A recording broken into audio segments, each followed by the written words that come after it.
bonjour mbokk internet Seneweb TV seneweb.com jëmaat mbégte ci contentement comme niñ koy defee saa su ne dans votre émission au calme tey nag ñu dalalati ndaanaan dalal koo xam ne moom it kenn dootu ko naatamle ci li nga xam ne moom moo di milieu cinéma su ma leen nee Pod et Marichou bokk na ci acteurs yi nga xam ne ñoo gën a frappé série boobee seen xel ci kan lay dem waaye damay jóge foofu daal di ñëwaat ci Yaay 2.0 ki ci gënoon a loolu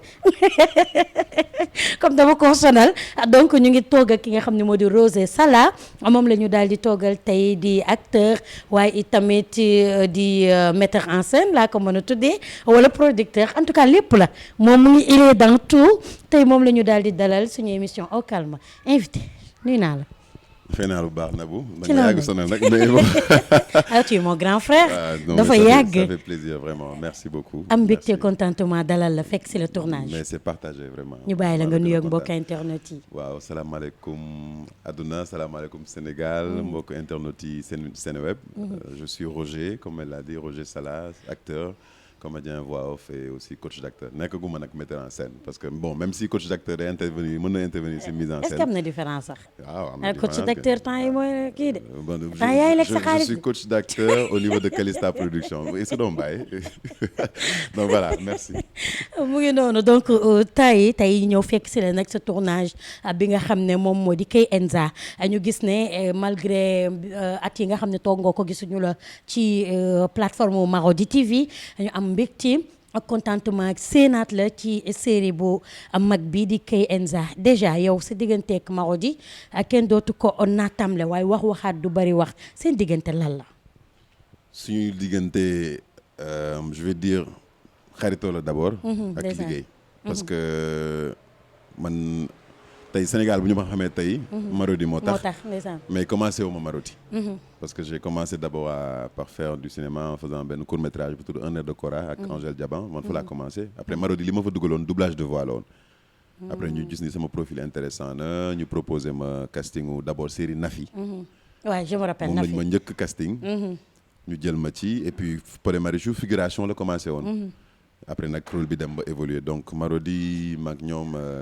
Les gens pensent que dafa am problème wala quoi que ce soit non on n'a jamais eu de problème. C'est important parce que xam nga man li may wax souvent man freelancer la maanaam maison de production bu ma woo damay liggéey. amuma bokkuma fenn kenn tënku la daal. exactement donc du coup tey suñu ma woowul ma liggéey ñoom c'est parce que peut-être amuñu projet pour man ou bien parce que projet boobu ñu ma woo peut-être mënuma liggéey ak ñoom ci loolu mais voilà c'est tout. donc tey maa ngi nii K-Enza c'est parce que fii lañ ma soxla woon fii laa yëg sama bopp ci projet bi et puis ci laa ñëw quoi. nga daal di ñëw gis nañu Nafi ndax yaa ci nekkoon série Kayna moom it ñu koy nuyu au passage nga joué ci rôle bu am solo foofu tamit mu nekkoon thème boo xam ne ñu bëri apprécié woon nañ ko muy dialogue islamo-chrétien.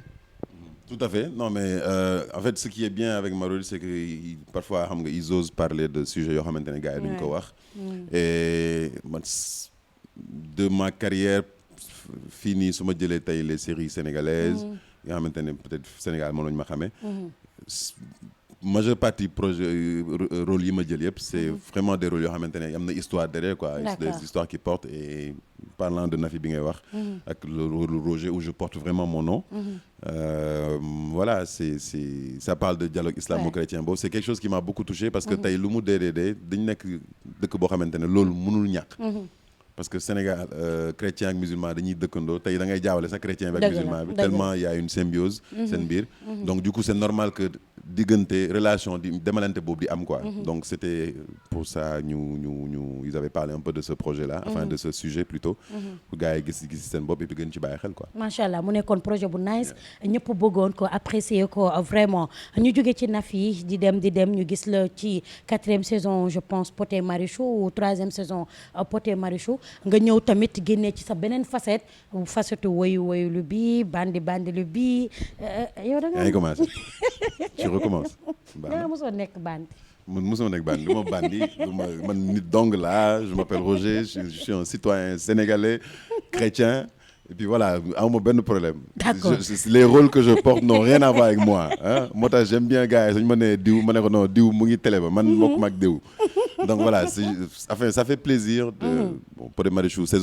fin saison 2 laa duggee def saison 3 ak saison 4 ak ñoom et ça fait plaisir de voir que sénégalais yi xam nga porté nañu rôle bi porté nañu projet bi et puis xam nga da ngay romb sax ba tey sax des fois nga dajeeg mais dafa garaaw nga ay joué rôle di la wooye ak boo ba tey wëyu donc, fii ak boo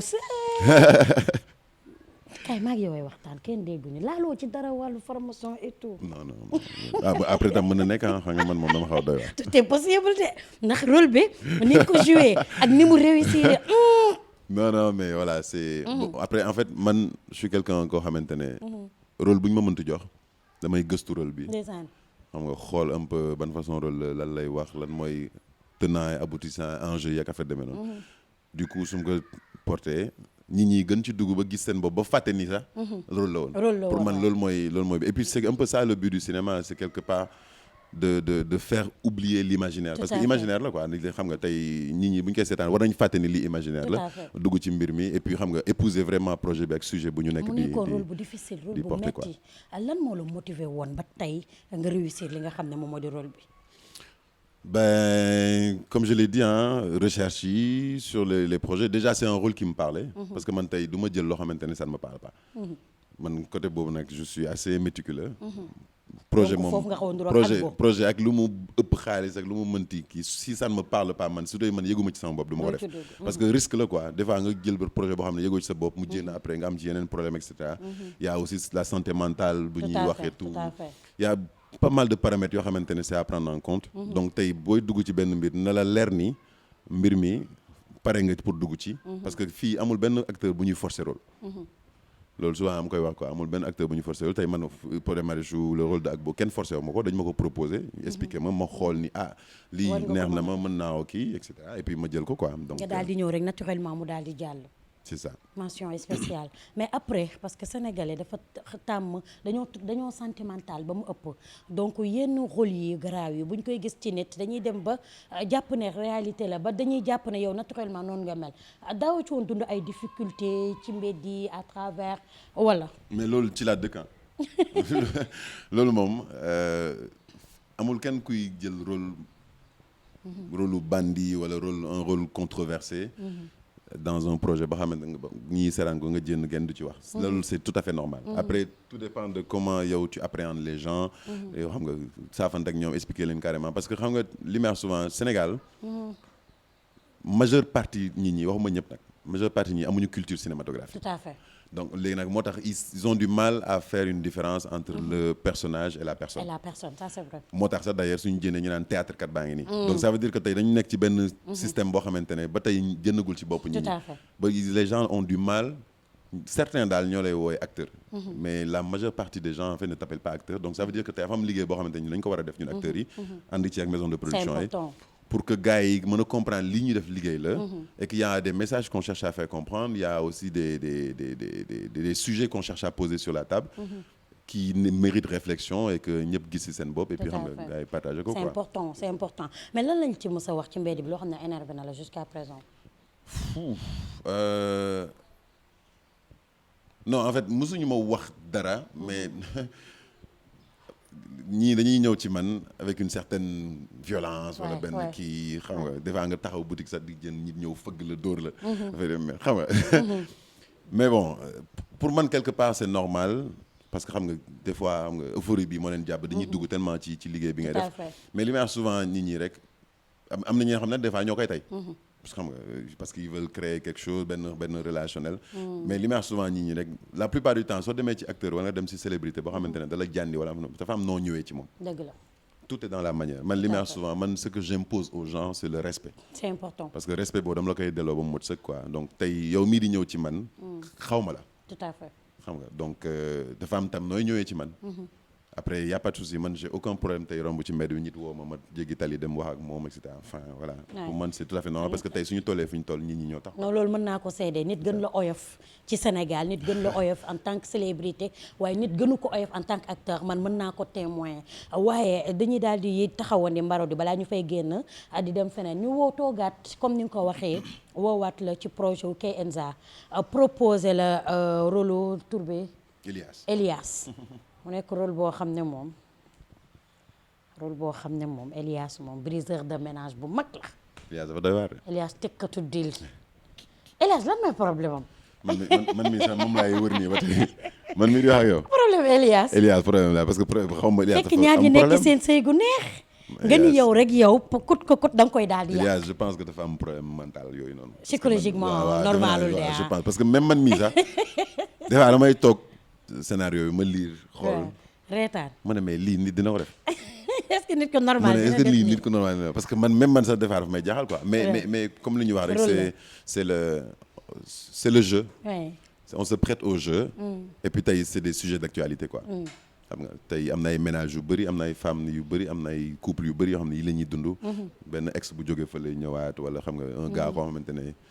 ñëw waaw xam nga c'est des choses qui sont très fréquentes. Au-delà de notre société sénégalaise. Et malheureusement looloo tax ñu naan couple communication moo ko war a téye. Malheureusement s'il y a pas de communication doo leen déggante li ci mel ni ki nga xam ne moo di Alice et son mari Peter.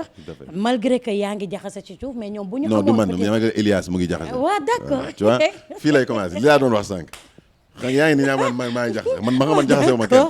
malgré que Elias mu ngi jaxase mais ñoom manque de communication ci boppam ak ñàkk déggoo ci relation moom moo ci indi lu ne ak leneen tamit parce que confiance bu amoon ci diggante bi yaakaar naa manigance su Alias tey du fi am place. oui non mais tu sais il y a aussi autre chose. gis nga dans un couple. communication ak lu mënti am.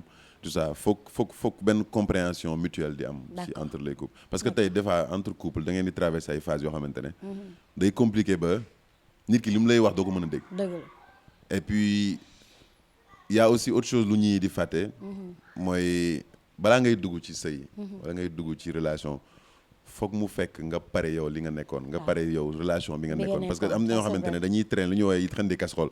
ça veut dire ils sont pas guéris de leur relation antérieure waaw c'est-à-dire dafa waa ji lu mu leen doon def wala gel bi lu mu leen doon def affaire boobu dafay des ci ñoom donc du coup suñu demaatee beneen partenaire su defaatee lu xaw a méngoo kële lu mu def rek day andiwaat xam nga ay traumatisme en fait. je vois donc c'est important man li may wax souvent balaa ngay dugg ci relation wala ngay fekk nga que tu apaises ton cœur.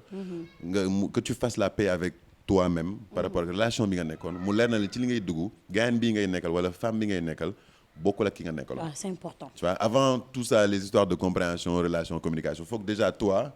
tu sois prête à être dans un ménage ak quelqu'un koo xamante ne leer na li bokkuleen. c'est important. Tu vois? C'est important. Projet Kenza, nan nga ko dundee déjà? Écoute, ça va, hein? Franchement, ça se passe bien. Moi, je me plains pas. De toute façon, Marodi, c'est ma cœur là. Ça fait des années que je travaille avec eux. Gëjoon naa fi liggéey, là, je reviens. Donc, ça se passe bien. Les acteurs, majeure partie bi ñoom ñëpp xam naa leen. su ma musul liggéey ak ñoom jot nañ sekk dara. ci wàllum liggéey bi wala jot nañ bokk dara. wala jot nañ daje et cetera. Donc voilà, moi, j'ai pas vraiment de problème avec eux. L'équipe technique aussi. Par contre, je découvre de nouvelles personnes dans l'équipe technique parce que bon, au fur et à mesure, avec les mots Marodi, il y a de nouvelles têtes qui sont là, mais franchement, c'est des gens super professionnels. ñoo yor xaalis bi nag. ay Marodi. moo tax recrutement yi bari. têtes yi bees yi bari. ñu ngi sant yàlla. temps yi cinéma bi moom Marodi ko yor. gars yi ñu ngi sant yàlla moom. man xaw ma nag ban problème la am temps yi waaye daal mu ngi ci dara. Qu'est-ce que tu cherches à faire là? Marodi TV tey mu ngi noonu ñu gis ne maison de prod bu mag a mag la comme ni ma ko waxee léegi nii mention spéciale à Mass Ndour Mass Ndour et sa sœur Adja Ndour et consort à toute l'équipe ñu ngi def liggéey bu am solo ci li nga xam ne moom moo di cinéma sénégalais mais liggéey bi yëpp ba tey gis nañu ne du ñàkk mu am rëkk-rëkk parce que gis nañu tout récemment coow li nga xam ne amoon na ci entre acteur ak producteur acteur ak maison de prod dem ba ci deuxième saison acteur mère daal di dem loolu c'est fréquent ou lan mooy waral di indi loolu tout le temps. Bon, alors moi ça c'est des sujets yoo xam ne je ne me prononce pas là-dessus. mais yow dal na la non attends. maa ngi waay wax. dal na la Calista parce que man dama bëgg a tëj sujet Marodi di dugg Calista. non daluma personnellement man quand je parle de choses je parle de choses que je maîtrise. Je parle de choses qui me concernent moi. Parce que tey xam nga c'est assez sensible ngay prononcer aussi benn sujet boo xam ne et man foo laay faral di mere Sénégalais. Des fois xam nga dafa am ay affaires yoo xam ne day jéem par rapport ak acteur ak maison de production et cetera. Personne ne connaît les tenants et les aboutissants parce que ñoom ba ñuy toog di négocier contrat et cetera kenn fekkeewul. ñoom la seen diggante ak yàlla. donc nit da ngay mandu. c'est comment c'est pas que genre dañuy ragal a élever sujet bi quoi que ce soit man ragaluma wax ci sujet. mais je préfère wax ci loo xamante ne dama ko maîtriser. Après comme tu l'as dit hein, c'est des choses qui nous sont arrivées sur Calista Production avec la saison 2 de Yaay.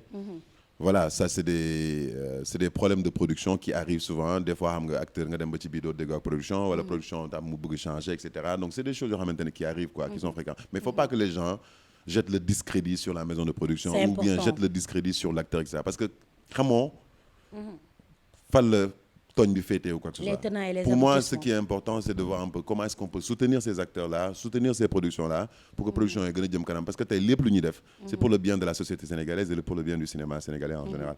Tu vois? En général mu comme ni c'est vraiment aussi écœurant nga gis tey benn acteur wala actrice boo xam ne mu ngi yëngu ci benn maison de prod ñëpp xam ko ci ñëpp bëgg ko ci jékki-jékki problème am seen diggante ba ay plainte di ci am donc day metti sénégalais yi moo tax dañuy bëgg tout le temps parfois di ci bëgg a cof tuuti mais comme li nga wax rek nit ki lépp loo maîtriser wul mais boo ko nga maandu ci comme Non, ni nga non, ko waxee. c'est exactement ça. Et puis xam nga problème moom.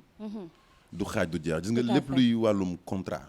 waxuma sax waxuma doon production mais ci en général dans un. foog muy leer. foog lépp tegu.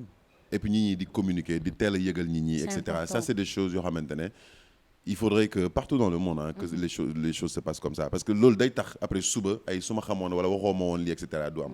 parce que nit moom kàddu nga yor. C'est important. te sa kàddu foog nga koy sàmm. macha allah loolu leer na waaye dañuy ñëw ci beneen maison de prod boo xam ne bu weesoo Marodi yaa ngi ñuy bégal ci beneen fànn ci beneen maison de prod de Calista sa diggante Calista lan la.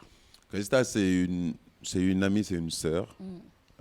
Que j'ai découvert via Maîtresse d'un homme marié peut-être bu ñu nekk ñun Pod et Marichou ñoom ñu ngi tourné Maîtresse mu doon jigéen bu ma naw. bëgg ko ci nit ki mu doon d'abord ak liggéey bi muy def. et je lui ai toujours dit ça ma ne ko man liggéey bi ngay def ak la manière dont tu écris tes scénarios en tant que scénariste. c'est quelque chose qui me touche beaucoup parce que elle pose des sujets yoo xamante ne dont les gens n'osent pas vraiment tout parler. à fait. xam nga et c'est quelque chose qui me touche beaucoup chez elle parce que xam nga elle va en profondeur et elle sait vraiment comment faire quoi et donc du coup bi ma wooyee pour ma liggéey ak moom. naturellement j'ai accepté parce que déjà liggéey bi muy def man daf ma soxal daf ma neex. et puis voilà je me suis dit pourquoi pas aussi apporter ma pierre à l'édifice j'ai commencé def coaching d'acteur foofu parce que dañ ma ko proposé ba xam mën naa leen jàppale ci loolu. parce que tamit. Le challenge en fait à Calista Production on travaille souvent avec de nouveaux profils. D'accord. Des profils yoo xamante ne amuñu expérience très souvent la plupart pas ñëpp. mais ñi nga xamante ne peut-être amuñu expérience cinéma donc ñun man en tant que on va dire peut-être professionnel du milieu.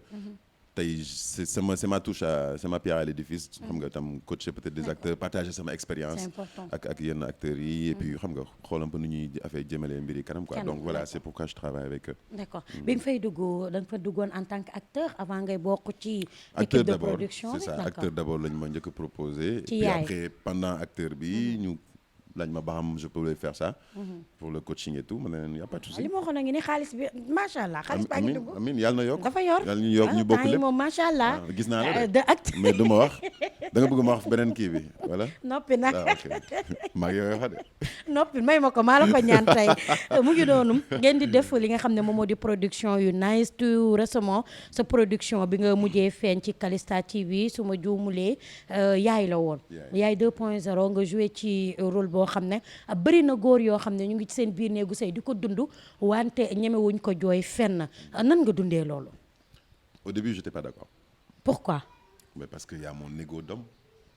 xam nga góor dafa am ego. da ngay bëgg di fëgg sa dënn. non mais loolu di góor wane. la loolu ci góor la mais ego bi bu ëppee d'après day jur leneen après man artiste la am na loo xamante ne tey sama xel moo ci daw quoi du ma topp sama xol.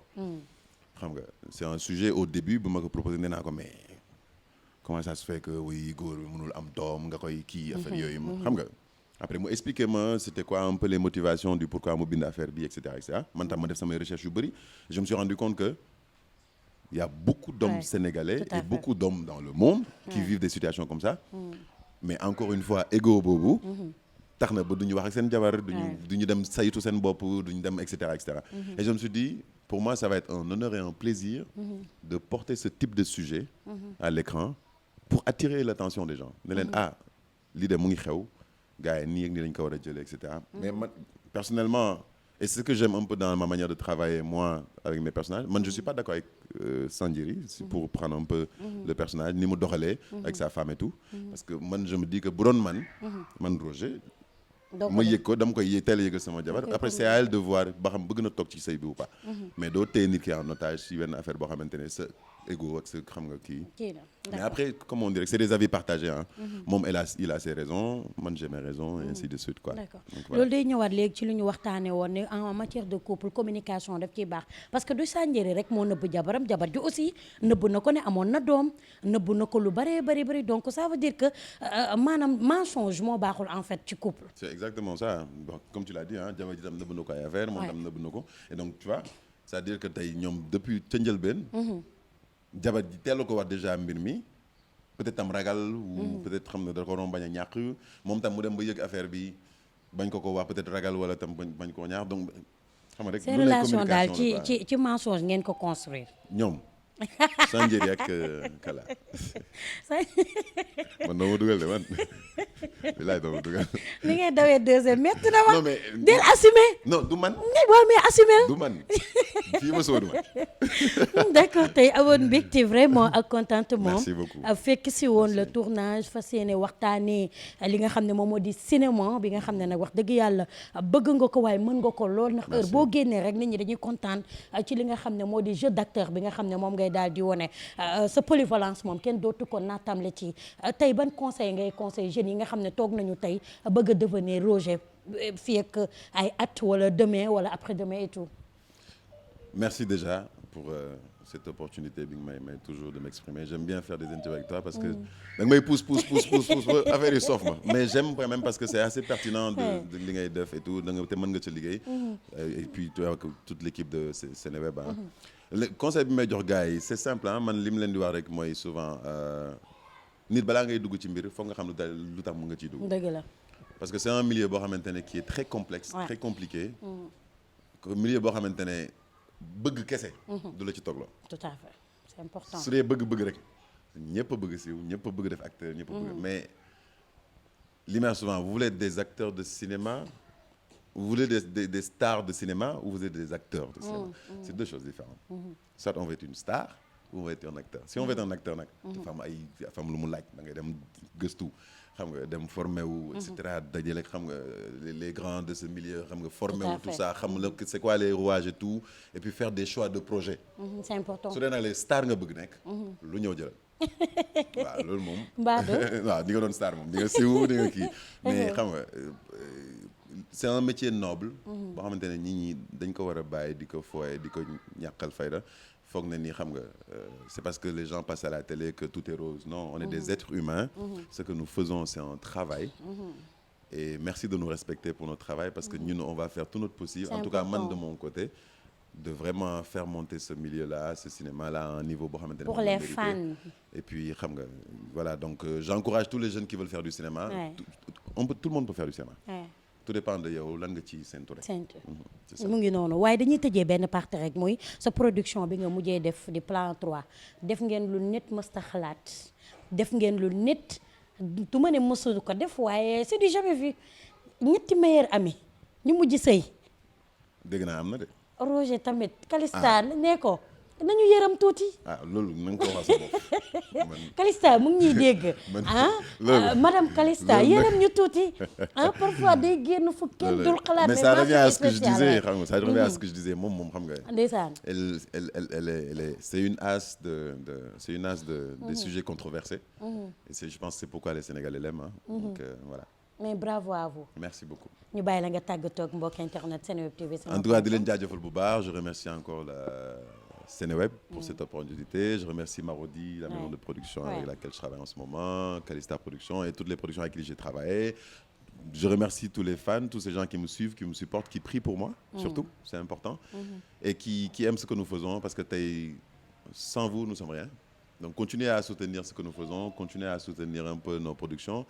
Et regardez Pipo avec Seneweb. Pourquoi pas. Merci beaucoup. Merci beaucoup l'émission tire à sa fin moom it am mbégte contentement toog ak moom c'est un frère nit ku baax la nit ku yaatu la à chaque fois boo gisee bëñ yi ngay njëkk a seen donc c'est à saluer man aussi amoon mbégte ak contentement toogoon ak yéen dalal ko sama plateau di leen jox dig daje beneen yoon ak beneen ndaanaan merci beaucoup à la prochaine bye. Merci.